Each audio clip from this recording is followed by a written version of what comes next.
Assalamualaikum warahmatullahi wabarakatuh. Perkenalkan, nama saya Farhani Falfadila, NPM 10090919138 dari Program Studi Ekonomi Pembangunan Fakultas Ekonomi dan Bisnis Universitas Islam Bandung. Di sini saya akan mempresentasikan hasil penelitian saya yang berjudul Volatilitas 9 Harga Bahan Pokok di Pasar Tradisional Kota Bandung. Adapun latar belakang dari penelitian ini, karena fluktuasi harga pangan yang terdiri dari bahan pokok sebagai sumber utama kebutuhan primer, ini menjadi isu penting dalam mengukur ketersediaan pangan.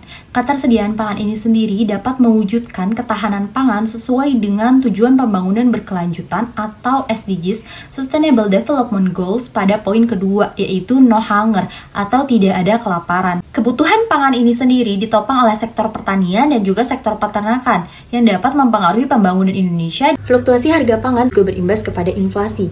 Menurut Pusat Data Ekonomi dan Bisnis Indonesia pada Assalamualaikum warahmatullahi wabarakatuh.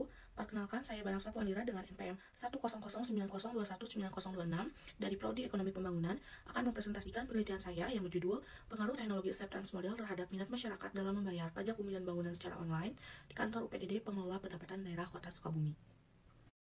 Latar belakang penelitian. Pajak merupakan sumber penerimaan terbesar bagi negara Indonesia.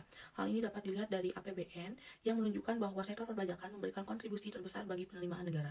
Pajak di Indonesia menurut kewenangannya terbagi menjadi pajak pusat dan pajak daerah. Berdasarkan Undang-Undang Nomor 28 Tahun 2009 tentang PDRD, pajak bumi dan bangunan yang semula merupakan pajak pusat dialihkan menjadi pajak daerah. Pajak bumi dan bangunan merupakan iuran yang dikenakan terhadap orang atau badan yang secara nyata mempunyai hak, memiliki, menguasai dan memperoleh manfaat atas bumi dan bangunan. Berdasarkan data penerimaan pajak daerah di Jawa Barat, Kota Sukabumi merupakan penerimaan pajak terkecil kedua setelah Kota Banjar. Assalamualaikum warahmatullahi wabarakatuh. Perkenalkan, nama saya Sylvia Irawati dengan NPM 1009021191111. Saya berasal dari Program Studi Ekonomi Pembangunan Fakultas Ekonomi dan Bisnis Universitas Islam Bandung. Di sini saya akan mempresentasikan hasil dari penelitian saya, yaitu yang berjudul Teknologi Acceptance Model atau TAM pada UMKM dalam program Desa Mart di Desa Ciburui, Kabupaten Bandung Barat. Adapun dosen pembimbing saya yaitu Dr. Asnita Pridas Bayang, SE MSI. Judul dalam penelitian ini dilatar belakangi oleh yang pertama, yaitu besarnya populasi Indonesia yang terhubung dengan internet. Nah, pada Januari 2022, sebanyak 204,7 juta penduduk Indonesia menggunakan internet. Hal ini menjadi potensi pasar yang sangat luas bagi para pengusaha online salah satu. Assalamualaikum warahmatullahi wabarakatuh. Perkenalkan, nama saya Tesya Nur Hayati dengan NPM 1902198.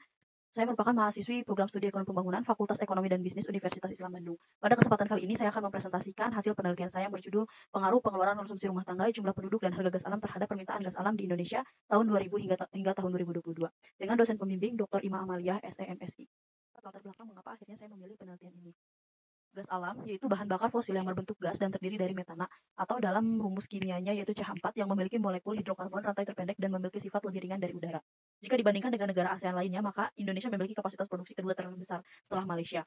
Produksi Indonesia dapat diekspor ke luar negeri atau ke negara-negara di kawasan Asia Tenggara seperti Filipina, Jepang, Korea Selatan, dan Tiongkok. Selanjutnya, pemanfaatan gas alam sektor rumah tangga di Indonesia. Perkembangan pemanfaatan gas alam sektor city gas atau rumah tangga di Indonesia setiap tahunnya selalu mengalami peningkatan, namun masih menjadi sektor terkecil dalam pemanfaatan gas alam, yaitu hanya 0,19 dari total pemanfaatan seluruh sektor. Assalamualaikum warahmatullahi wabarakatuh.